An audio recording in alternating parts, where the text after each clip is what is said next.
pienso que en la facultad se va directo a la cuestión práctica, se enseñan cosas, en la facultad se enseñan un montón de cosas, algunas materias tienen nombres como matemática, física, materialidad, producción edilicia, pero me parece que hay poco lugar para hablar de arquitectura. Entonces me pareció que era importante iniciar esta serie de conversaciones con una mirada a la arquitectura desde 4 aproximaciones, que sería muy importante tenerlas diferenciadas, porque son palabras que nosotros vamos a usar permanentemente. La intención de estas teóricas es también dejar aclarado,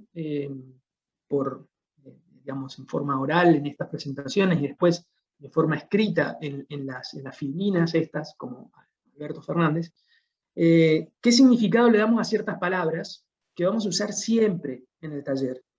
Entonces, y que es importante tenerlas en claro para no confundirnos. Entonces, hoy me gustaría hablar de la arquitectura como una práctica cultural. Estos 4 conceptos están de alguna manera organizados desde lo más general a lo más específico.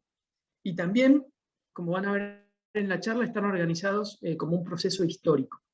Entonces, bueno, primero tiene que existir una práctica cultural, una práctica humana, que en algún momento se le dio el nombre arquitectura, para que después eso pueda ser disciplinado a través de instituciones, normas, jerarquías, etcétera, en una disciplina.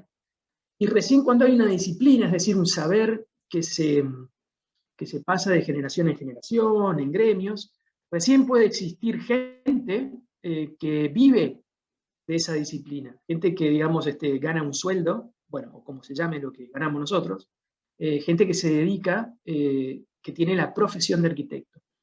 Y una vez cuando está todo eso establecido, está la pregunta de, bueno, ¿cómo se enseña ese saber?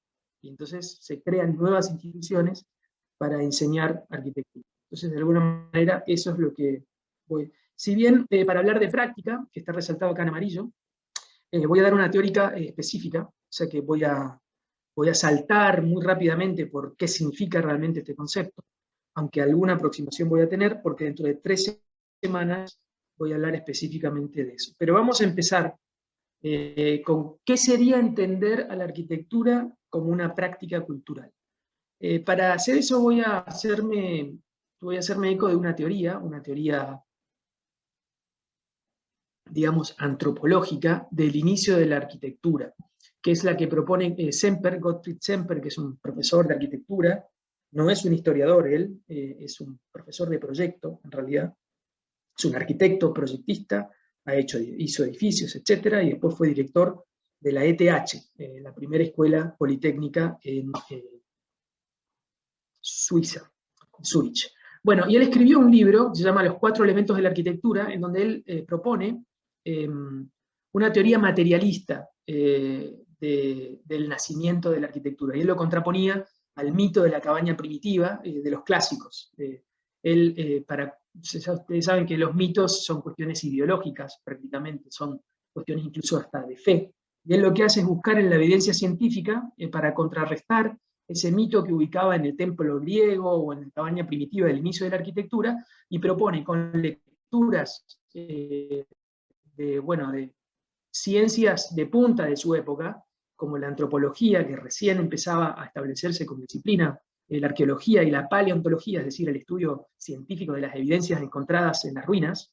Ustedes saben que el idealismo clásico había imaginado una Grecia, era pura imaginación desde ese neoclasicismo. Entonces, lo que hace siempre es basarse en algunos conocimientos científicos de la época, y propone esta teoría materialista, que yo acá pongo unas palabras medio raras, que es decir, es evolucionista pero antipositivista. Quiere decir que entiende las cadenas de transformaciones a través de la historia que se dan en la evolución, digamos, de ciertas conceptos y modos de producción, pero no cree en el progreso en el sentido de que estamos cada vez mejor, o como decía el positivismo, estamos en el mejor de los mundos posibles.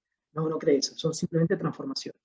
Y a mí lo que me interesa es que el libro de él, que sale publicado en 1851, Es apenas 2 años posterior al Manifiesto Comunista de Marx, y apenas unos años anterior a El origen de las especies de Darwin. Entonces, su lógica de la evolución, digamos, cultural, es anterior a Darwin, y está basado, bueno, por eso es paleontología, está basado en otras cosas que incluso el mismo Darwin leyó para hacer su teoría de la evolución de las especies. No sé si ustedes saben que Marx, en su Manifiesto Comunista, es un libro muy lindo, es un panfleto, es un manifiesto, no tendrá más de 70 páginas. Él lo que hace es presentar su teoría de la historia, su teoría materialista, el materialismo histórico o el materialismo dialéctico, o el marxismo, como algunos dicen, es en realidad una gran filosofía de la historia que trabaja desde estudiar las transformaciones, que él se centra, por supuesto, en la economía. Los modos de producción económicos, dice, son los que generan las culturas, las ideas, etc. Entonces, había, digamos, si bien yo no sé si Semper leyó a Marx, aunque estuvo en las revoluciones comunistas de 1847, estuvo en las barricadas, él se tuvo que ir de su país, él era austríaco, se tuvo que ir de Viena por ser revolucionario. Hay mucho de esta lógica materialista, es decir, de estudio de evidencia científica y de los modos de producción en las transformaciones culturales a través de la historia. Y él lo que dice, contraponiéndose al mito clásico del inicio de la arquitectura en Grecia, dice que, bueno, por supuesto, sigue siendo eurocéntrico, y van a ver que sigue siendo muy alemán, pero él lo que dice es que antes de Grecia hubo otras cosas. Y él estudia y presenta la influencia asiria como intermediaria entre Egipto y Grecia. ¿Sí? Las migraciones y los comercios con los pueblos asirios hicieron que en Grecia existiera una síntesis de algunas tradiciones constructivas anteriores, y que eso da lugar a la cultura griega. Y lo que es interesante es que Nietzsche escribe un libro, si Darwin escribe un libro que se llama El origen de las especies, Nietzsche escribe, después que Semper, un libro que se llama El origen de la tragedia griega. Y lo que hace Nietzsche en ese libro es decir casi prácticamente lo mismo. Es decir, es un estudio de semiología estructural, si se quiere, o un estudio de literatura comparada. Y él lo que dice es un estudio muy de archivo, muy documentado, que la tragedia griega, ya que la tragedia griega es un género literario y teatral, tiene motivos del siglo XIX. Esta es la forma contemporánea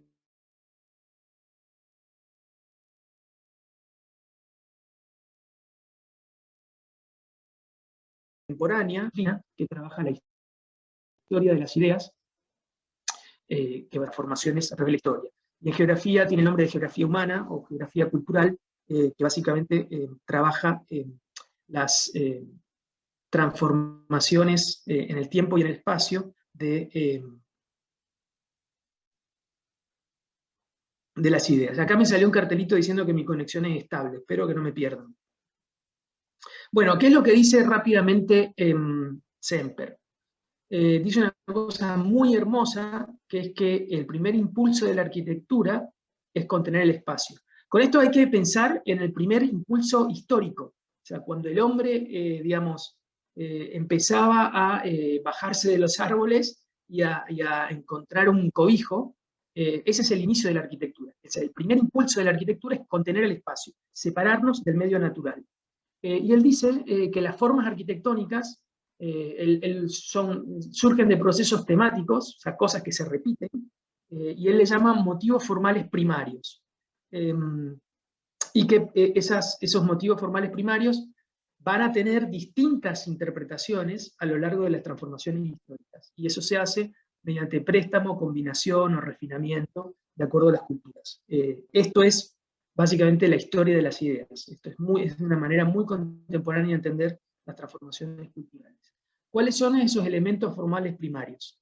Todo tiene que ver con el fuego.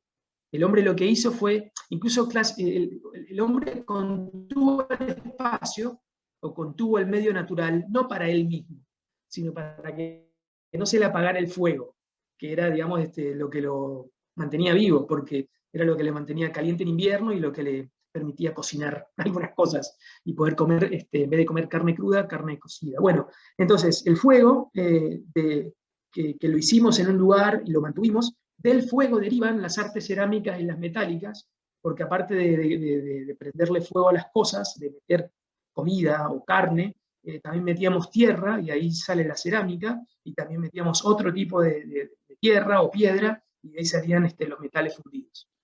Ahora, no alcanzaba con eso, había que proteger el fuego de la humedad de la tierra, entonces hacíamos unos montículos, y de esos montículos Semper dice que derivan todos los trabajos de mampostería para cimiento, de los cuales provienen las plataformas, las terrazas, las murallas y las bóvedas, es decir, todo lo que tenga que ver con el ladrillo o la piedra.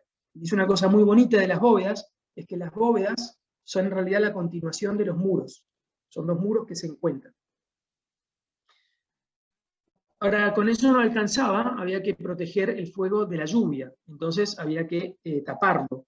Y para taparlo desde arriba el fuego, nosotros, digamos, hicimos las estructuras. De las estructuras que él llama deque, fíjense que ahí viene el deck de madera, porque esto es alemán, las ramas, los árboles, y protegíamos el fuego desde arriba. Y dice una cosa más hermosa todavía, que es que de ahí derivan las mesas y las sillas.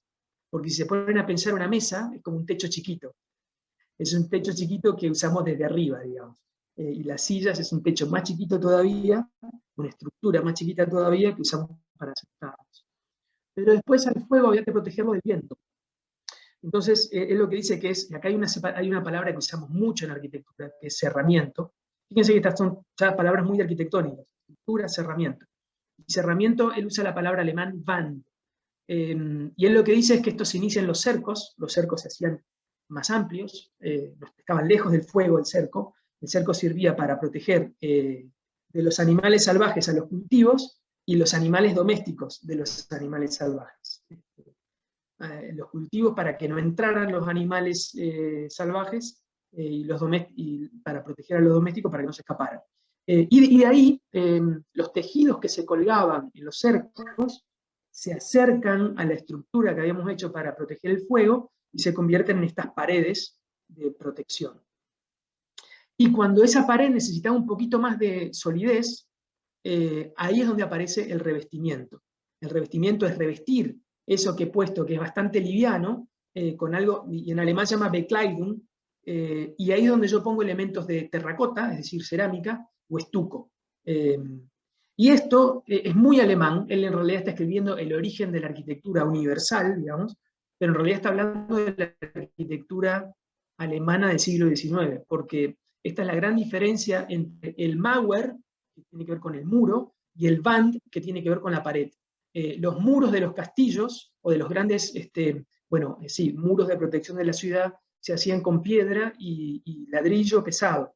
En cambio, si ustedes van a pensar cómo son las paredes de las casas alemanas, y se acuerdan ver esas cruces de madera, las casas están hechas con estructura de madera pesada, y después se rellena casi prácticamente con paja, y para que eso se protege con estuco o con terracota. Entonces, él está hablando de su ciudad, de su lugar cultural, pero está haciendo una imaginación, tal vez un poco eurocéntrica, de cómo se inició la arquitectura. Bueno, pero ¿qué es lo que dice de estos 5 elementos? Que adquieren valor arquitectónico al encerrar separado del exterior. Entonces, el espacio arquitectónico, para Semper, es una consecuencia, es un resultado de la práctica cultural llamada arquitectura. ¿Sí? Y ese espacio conseguido, ese espacio separado del mundo exterior natural, él lo llama recinto, que en alemán la palabra es Raum. Esa palabra ha sido traducida como espacio, solamente como espacio, y eso genera muchas confusiones. De esto vamos a hablar tal vez el año que viene.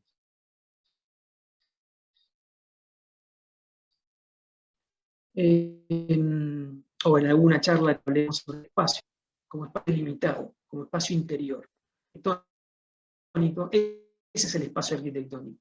El espacio que nosotros trabajamos en esta cátedra. Esta cátedra entiende al espacio arquitectónico como un espacio contenido, definido, delimitado, con límites geométricos precisos, claros, etc.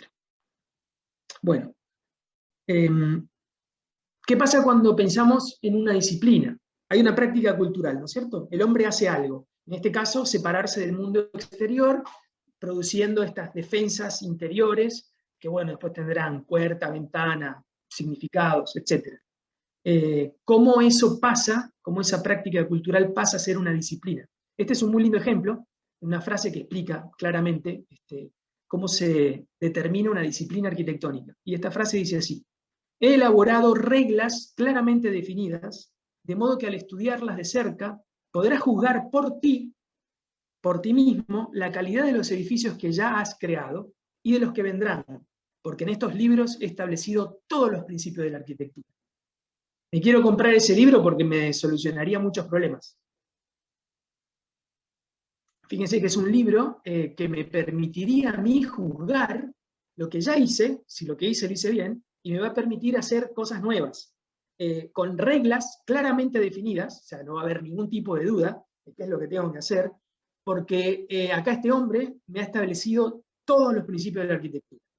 Este tipo es un gran vendedor, y su libro fue muy famoso y muy influyente, y este personaje es Vitruvio.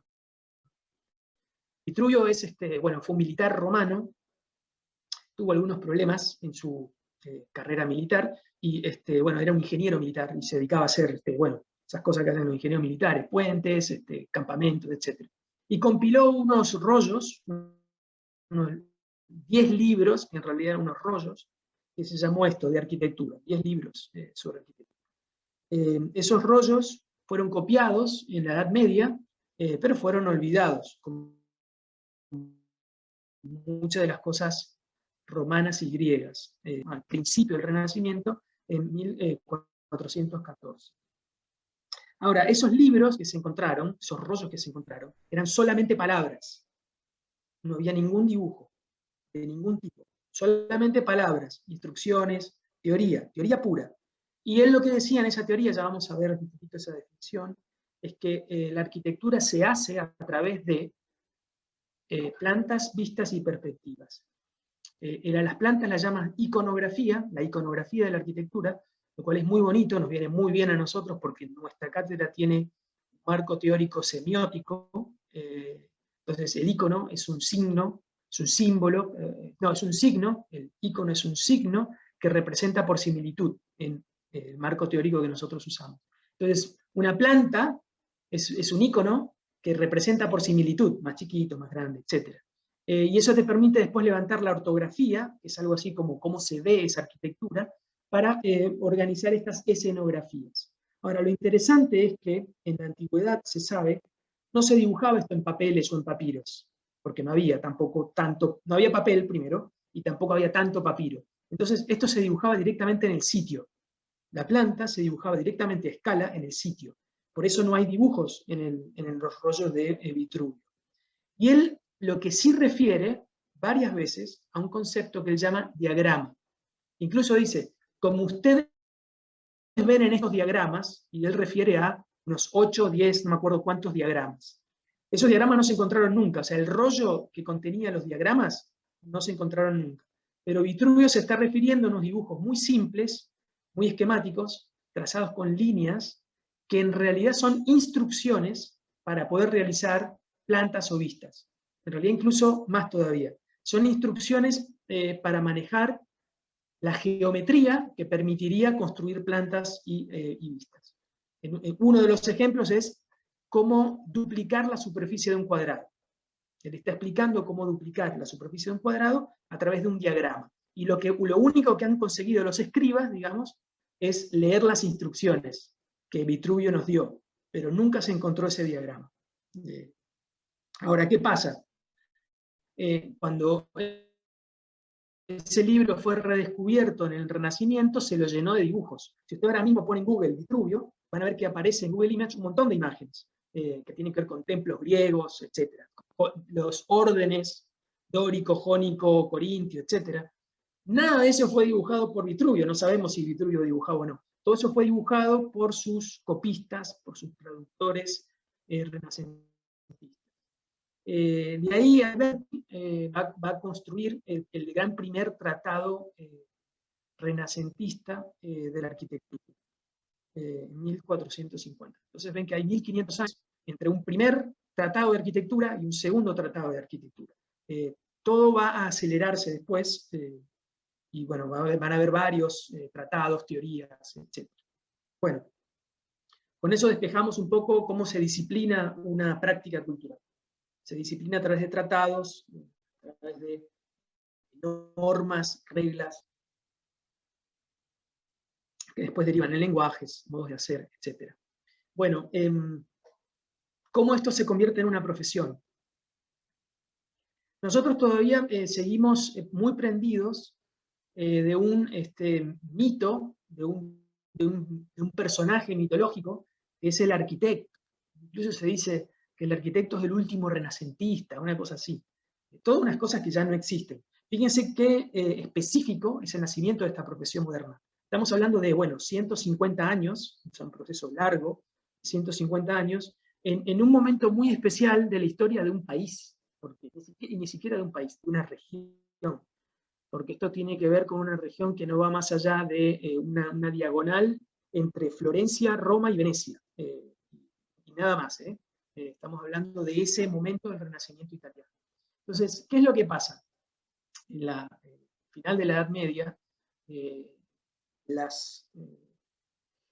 esta ciudad, Florencia, que está medio que, sí, bueno, empezando a ganarle terreno a Siena. Siena ha decaído por culpa de la peste negra, no es más la ciudad más importante de Italia, y desde hace 200 años, o 150 años, esta ciudad, la burguesía comercial de esta ciudad, tiene una catedral en construcción, que, bueno, cuando ustedes visitan Florencia van a ver que su interior es muy gótico. Pero el tema es que la había hecho tan grande, tan ancha, las paredes estaban tan separadas unas de otras, que no tenían forma de hacer un techo, sobre todo en la cruz. Y entonces tenían un problema, no sabían cómo resolverlo. Hicieron un concurso para todos aquellos que estuvieran en el gremio de la construcción, que propusieran cómo terminar la catedral. Y ese concurso lo gana Filippo Brunelleschi con un dibujo y una maqueta, o con una maqueta y un dibujo. Él propone una solución para ese problema. Él tiene, digamos, una solución creativa, innovadora para ese problema.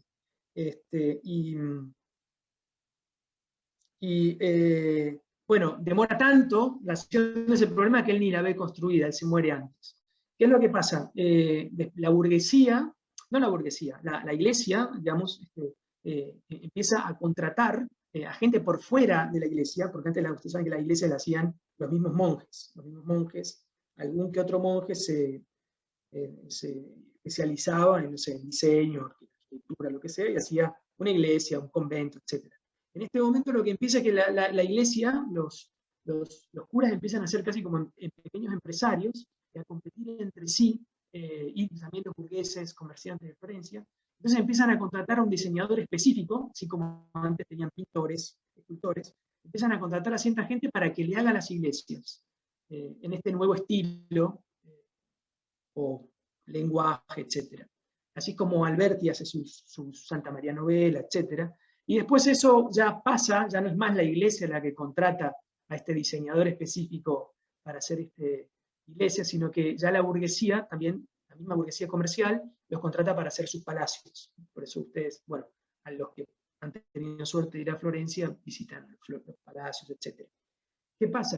Que después el comercio, digamos, crece tanto que ya no hay solo muy, muy, muy ricos, sino que también hay gente que, bueno, más o menos podría contratar a un arquitecto para que le haga una casita. Y ahí es donde aparece Palladio. Palladio, digamos, no es un miembro de la burguesía urbana, es un jardinero que se especializa en hacer casas rurales. Y de ahí todas las villas palladianas, la más famosa de las cuales es la Villa Rotonda. Entonces ahí tenemos un modelo de una profesión. Ya no es un miembro de un gremio que heredó un saber, sino que ahora es un personaje que agrupa, bueno, antes eran pintores que hacían también iglesias, etc. Ahora ya no es ni un pintor que hace iglesias, ni un escultor como Miguel Ángel que hace catedrales, sino que eres un profesional independiente que es lo único que hace, casas o edificios, etc. Entonces, desde una mirada más contemporánea, desde las ciencias sociales,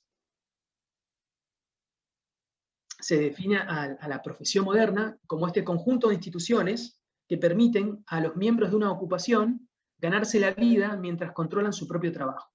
Es decir, somos trabajadores, pero trabajadores que ganamos de una cierta independencia.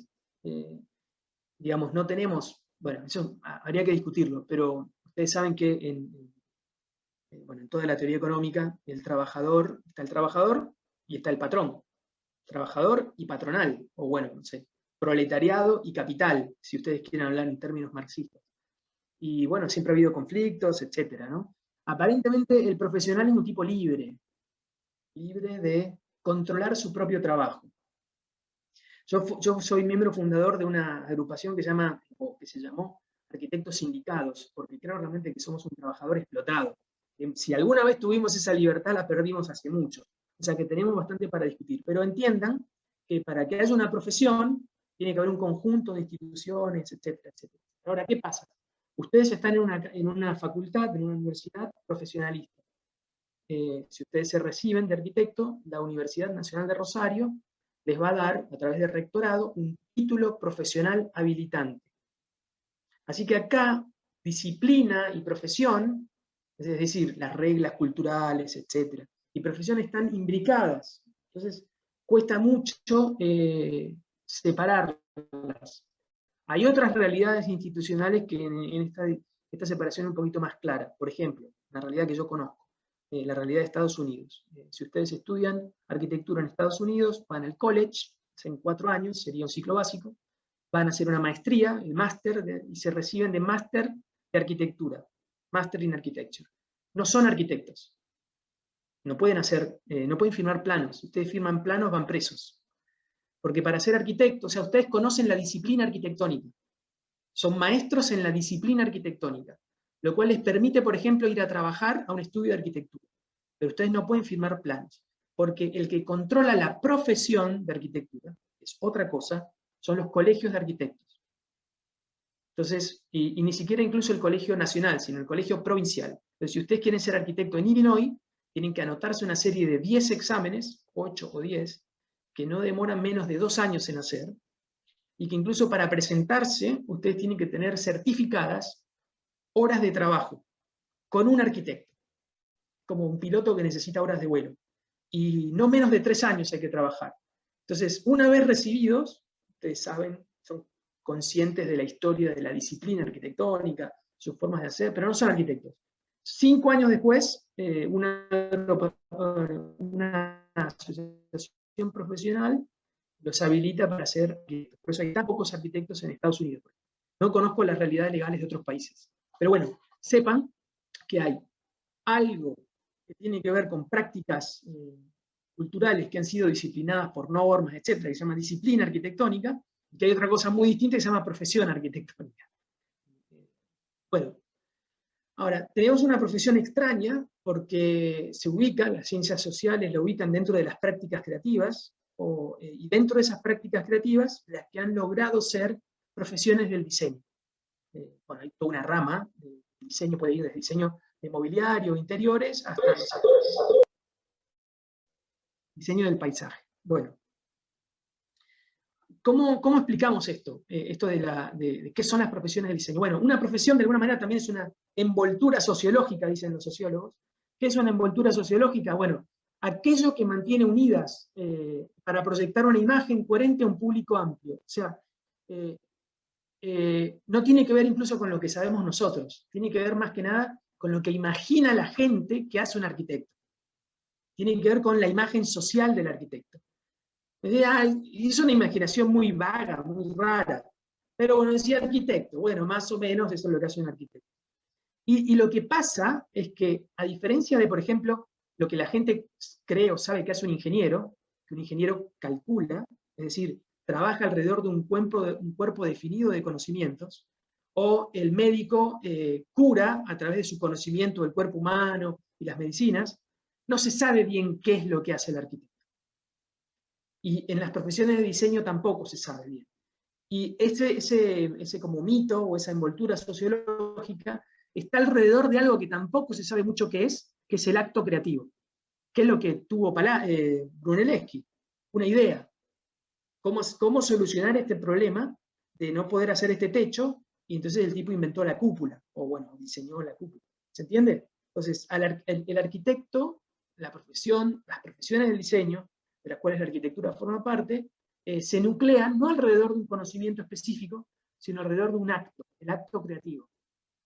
O, en nuestro caso, nuestro acto creativo es el proyecto arquitectónico.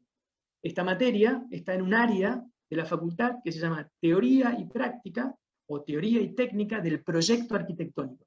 Entonces, el proyecto arquitectónico es ese centro de nuestra profesión, porque es el acto creativo de la disciplina arquitectónica. Ahora, estos dos personajes, que son dos sociólogos que nos estudian a nosotros, Wang y Juan, uno es un chino y el otro es un árabe, lo que dicen es que de todas las profesiones del diseño, la arquitectura es la más complicada de todas, porque en algunas otras hay un dominio epistemológico delimitado. Si uno dice, por ejemplo, diseño industrial, y bueno, el tipo hace objetos que después se van a producir industrialmente, punto. Eso es un diseñador industrial. Ahora, ¿qué es la arquitectura? Como vimos, es una práctica cultural que tiene que ver con el inicio incluso de la civilización. Tiene límites demasiado porosos. No se sabe dónde termina el conocimiento del arquitecto y dónde empieza. ¿Qué es lo que deberían ustedes saber para hacer arquitectura? Y además, cuando uno va al centro, no hay un dominio definible. Fíjense lo que dice, tremendo lo que dice acá esta persona, o estos tipos. Que no existe un dominio definible como conocimiento arquitectónico, reconocible y específico. O sea, no hay nada específicamente arquitectónico. No hay nada reconociblemente arquitectónico, y nada más que arquitectónico. Yo puedo discutir, yo estoy en contra de eso, yo creo que la delimitación del espacio, o sea, lo que dice Semper, sí es exclusivamente arquitectónico. Y eso vamos a tener como 3 años para discutir esto. Pero bueno, entiendan que hay una dificultad en definir qué es la arquitectura, que es incluso discutida en sociología. Los sociólogos discuten acerca de por qué estos tipos no se ponen de acuerdo en qué es lo que hacen. Y entonces ahora llegamos a lo que nos compete más específicamente, que es cómo enseñar. ¿Cómo enseñar esto tan extraño que se llama proyecto arquitectónico, arquitectura, acto creativo, etc.? Fíjense que esto es posterior. Posterior incluso a la aparición del arquitecto como profesional. Porque eran artistas, o bueno, en el caso de Palladio, jardineros. Entonces, bueno, el Estado ya no es solo la burguesía comercial, ya no es solo la iglesia, sino que ahora aparece otro jugador centralizado, bueno, el rey conformando estados. Y esta es la etapa de la monarquía que, para defenderse del avance de la burguesía, se convierte en monarquía ilustrada. ¿Y qué es lo que hace? Contrata a gente que sepa y básicamente empieza a tener ministerios. Ministerio de Comercio, ministerio, bueno, más parecido a un Estado moderno. Y en este caso, uno de los reyes de Francia, no me acuerdo cuál, le encarga, fíjese qué interesante, le encarga un cardenal a un miembro de la iglesia que funde una universidad de las bellas artes. Y fíjense, un rey y un cardenal, o sea que, porque ustedes saben que las universidades había desde hace mucho, desde el medioevo había universidades, pero eran cuestiones eclesiásticas, era la iglesia la que manejaba las universidades. Bueno, aquí hay un rey que crea esta unidad de estudios, digamos, en París, en donde se empieza a dar la carrera de arquitectura. Un par de años después, 150 años después, imagino que ustedes saben qué pasó entre el fin de la monarquía y el inicio de la República Francesa. Ustedes saben qué pasó o qué estaba pasando en 1790 y pico en Francia. Espero que sepan que lo que estaba pasando era la Revolución Francesa. Y entonces, en medio de la Revolución Francesa, como uno más de los actos revolucionarios, entre cortar cabezas en la guillotina, además estaban creando instituciones nuevas. Y uno de esos triunviratos revolucionarios, Robespierre, no me acuerdo quién, le encarga a este ingeniero, Gaspar Monge, que cree una escuela de estudios superiores politécnicos. Es decir, se había visto que la educación artística de la Escuela de Bellas Artes no alcanzaba para resolver los problemas de la primera revolución industrial, incluso ya cercana ya casi a la segunda revolución industrial, y de los cambios sociales que se venían en la sociedad. Entonces, en 1794, Monge, ustedes hacen en Introducción a la Arquitectura un ejercicio que se llama, que usa el método de representación geométrica inventado por Monge. Monge funda la Escuela Politécnica. Había otras tradiciones de enseñanza, la tradición incluso medieval del aprendiz. Había, en realidad en Inglaterra sobre todo sobrevive muchísimo, y de Inglaterra pasa a Estados Unidos. Entonces no había en realidad universidades formales de estudios de arquitectura, ni en Inglaterra ni en Estados Unidos.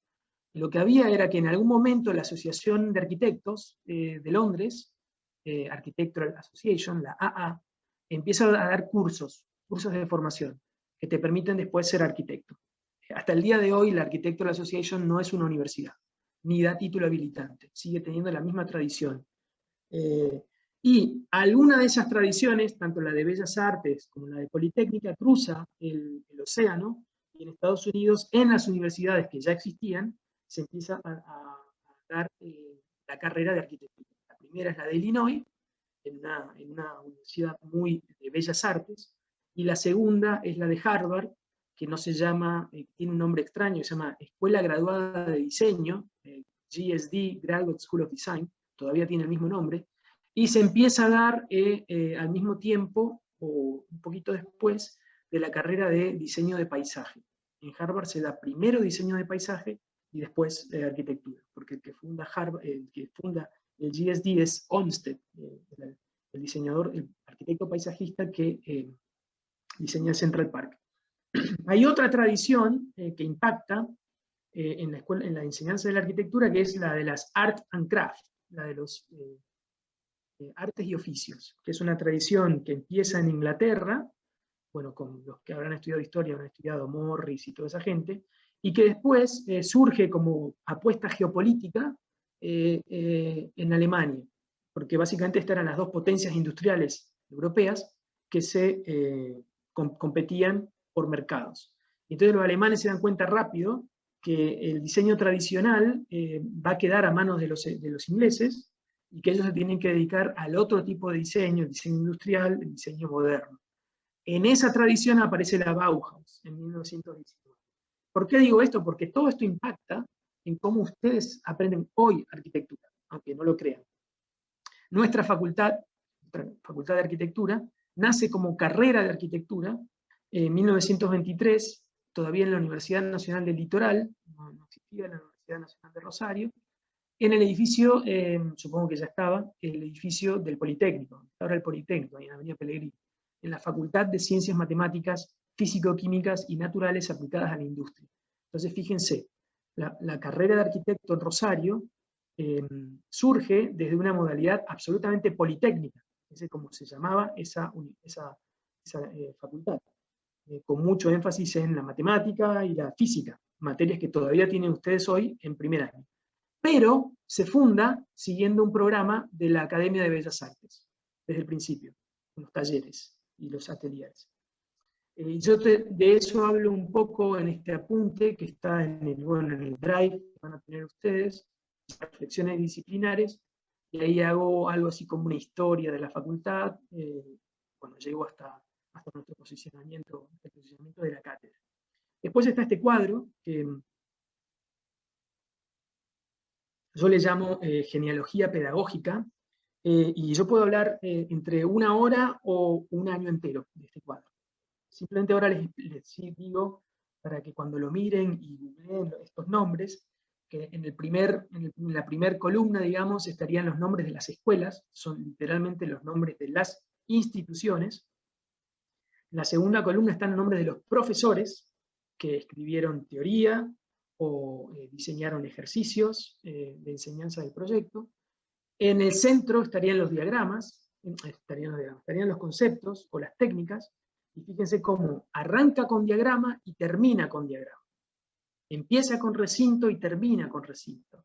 Esto tiene que ver con cómo nos posicionamos nosotros en una recuperación de estos dos conceptos centrales, tanto diagrama como espacio, para nuestro programa académico. Después hay unos conceptos un poquito más amplios, incluso hasta escuelas, que influencian en estos profesores, y después, bueno, algo así como los estilos arquitectónicos, o los lenguajes arquitectónicos de los cuales, con los cuales, digamos, se construyen con estas teorías. Todo esto no es historia, todo esto es lo que ustedes hacen todos los días en este taller, porque esto es lo que organiza nuestra pedagogía. Pero fíjense que hasta hace 40 minutos que estoy hablando y todavía no dije nada de arquitectura. ¿Cómo definimos arquitectura? ¿Qué es la arquitectura entonces? Entre los apuntes, hay un apunte que se llama dossier teoría, que ahora con la numeración que tenemos es el 32, creo. Y el primer apunte que está dentro de ese dossier, yo compilé una serie de definiciones de la arquitectura.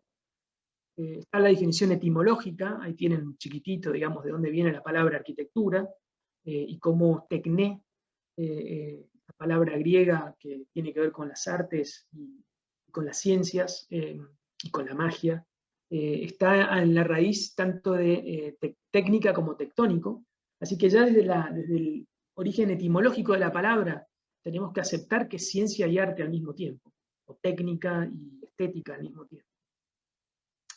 Y bueno, está la definición, bueno, más famosa, que es la de Vitruvio, y fíjense que Vitruvio, hace 2000 años, ya nos dijo, fíjense lo que ya el arranque de su definición.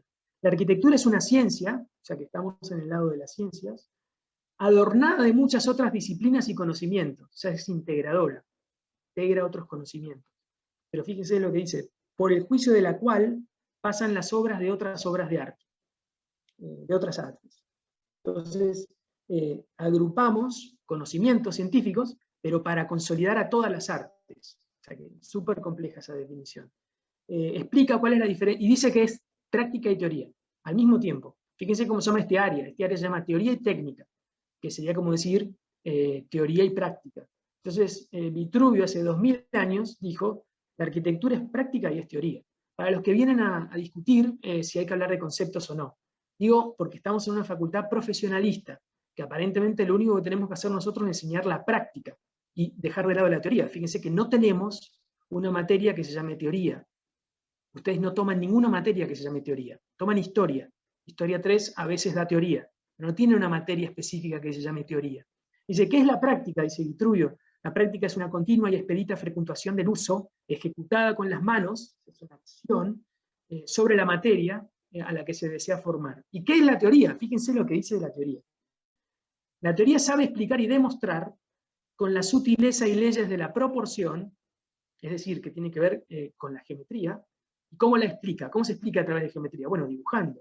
Es una representación. ¿Y qué es lo que dibujamos? Las obras ejecutadas, o diría yo, las obras a ejecutar. Bueno, y de acá viene la famosa frase esta de firmitas, utilitas y venustas, que los edificios se tienen que componer en base o construir con atención a la firmeza, la comodidad y la hermosura. Y eso no es la arquitectura, esos son los edificios. Los edificios hay que hacerlos así. La arquitectura es práctica y teoría. Bueno, y de ahí las definiciones de Alberti, etc. Y después lo que pasa, yo invito a que lean ese apunte, las definiciones que hay en ese apunte, para digamos, leerlas entre sí, digamos, para comparar cuándo una refuerza a otra y cuándo la otra anula a otra. Y hay un quiebre en esas definiciones, cuando llegan estos historiadores del siglo XIX, que empiezan a hablar de la arquitectura como la expresión de un tiempo. La arquitectura como, ahí dice, revelando las relaciones monumentales del sentido vital de una época. Entonces eso permite pensar que sí hay un progreso, que en las transformaciones y los cambios sí hay un progreso, y permite a toda una generación de arquitectos mostrarse como distintos a los anteriores. Por eso la arquitectura moderna, los modernos, pueden presentarse como distintos a sus maestros. Es más, pueden pelearse con sus maestros, porque pueden decir, no, la arquitectura académica no refleja nuestro tiempo. Yo reflejo mi tiempo. Yo, Le Corbusier, soy moderno y reflejo mi tiempo. Mi maestro es un académico que quedó en el pasado, aunque tenía más o menos la misma edad del tiempo. Y entonces acá hay tres definiciones de estos grandes, tres pilares de la arquitectura moderna, Le Corbusier, Mies y Wright, que me gustaría que la lean, porque hay mucha gente que se dice seguidor de lo moderno, o seguidor de lo moderno, no entendió nada. Y es más, tergiversan lo que dijeron estos personajes. Por ejemplo, la cuestión del funcionalismo, la función o el programa en arquitectura. Vean la definición de Le Corbusier, van a ver que prácticamente la tira a la basura. Tira a la basura el programa y la función. Le Corbusier no es funcionalista. Dice clarísimo, dice, la arquitectura está más allá de los hechos utilitarios. La arquitectura es un hecho plástico. Se terminó, es un hecho plástico. Y ahí tira su famosa definición: la arquitectura es el juego sabio, correcto, magnífico de los volúmenes bajo la luz. Le Corbusier habla desde afuera, desde cómo el sol pega en los volúmenes. Wright habla desde adentro y Mies habla desde el proceso proyectual. Pero ninguno es fundamentalista del programa o de una cierta verdad o lo que sea. Incluso fíjense cómo se saca de encima el problema de la función. Su significado y su tarea no es solo reflejar la construcción y absorber una función, o sea, lo tiene que hacer. Si por función, dice, se entiende la de utilidad pura y simple, confort o elegancia práctica. O sea, si la función es eso, eso no es lo que hace la arquitectura. Dice, la arquitectura es arte en su sentido más elevado, es orden matemático, es teoría pura, armonía completa gracias a la exacta proporción de todas las relaciones. Esa es la función de la arquitectura. Yo creo que es, bueno, el tipo era bastante contundente. Bueno, y una vez me preguntaron a mí qué era la arquitectura para la revista de la facultad. Esto también está en dossier, teoría. Yo no, o sea, encontré una forma, no sé si elegante o qué, de decir que no tengo la menor idea de qué es la arquitectura. Entonces puse que es un misterio. Para mí la arquitectura es un misterio. Y por eso sigo enredado en tratar de entender qué es la arquitectura. Pero igual el texto esto es como una guía de lectura de ese texto que también está en el dossier. Yo me acordé, cuando me hacen esa pregunta, ¿qué es la arquitectura? Me acordé de algunas definiciones que a mí me habían gustado. Y la primera es la de Goethe. Esto también está en orden cronológico. Yo lo escribo en orden, escribo estas definiciones en orden cronológico.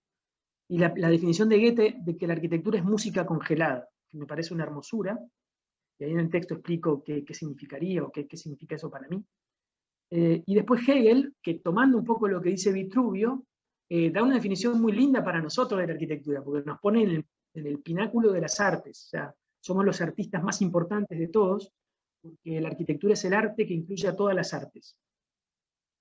Digo, piensen que si un escultor hace una escultura, por ahí la pone dentro de un salón.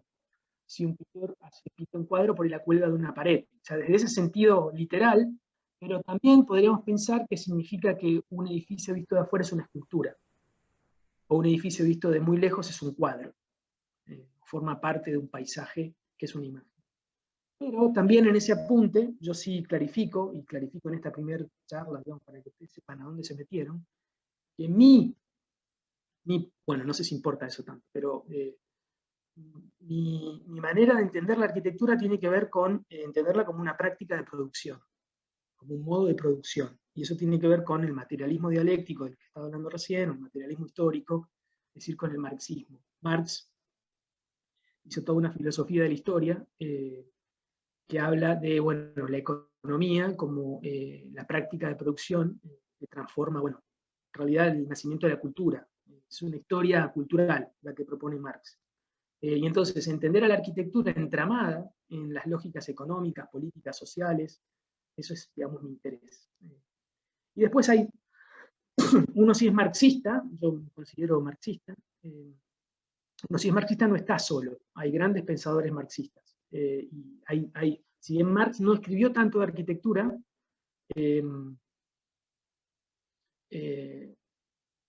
Engels escribió sobre arquitectura, tiene un libro muy bonito, un panfleto sobre la condición de la clase obrera en Manchester, hubo marxistas que sí han escrito sobre arquitectura, o sobre la ciudad sobre todo. El más lindo de todos es Walter Benjamin, y Benjamin dice una cosa bonita, y también para que pensemos, que es que a diferencia de cómo disfrutamos nosotros el arte, uno cuando está enfrente a un cuadro presta atención, uno cuando está frente a una escultura presta atención a ese hecho estético, uno disfruta o no de la arquitectura en estado de distracción. Uno no le presta atención a la arquitectura. Uno va por ahí. Y lo que dice Foucault es que esto es muy peligroso en realidad, que si uno no le presta atención a la arquitectura, uno puede estar dentro de un panóptico que no se dio cuenta. Y un panóptico es una cárcel, es una forma de cárcel. Porque lo que dice Foucault es que la arquitectura disciplina. Disciplina. Y eso es un poco lo que hablo en ese apunte, que es cortito, está escrito como yo escribía antes, sin ningún rigor, sin citar a nadie. Bueno. Y después termino, entonces, con dos recuerdos, porque digo, ¿qué es la arquitectura? Bueno, ¿qué es la arquitectura para uno? ¿Qué es la arquitectura para mí? Entendí que esa pregunta era una pregunta personal. Entonces termino con dos recuerdos. Un recuerdo doméstico, tiene que ver con una baldosa del patio de la casa de mi abuela, y después otro recuerdo ahí. Bueno, nada. Es una invitación a que lean, o no. Y bueno, con eso termino. Hoy estuvimos hablando un poquito de arquitectura.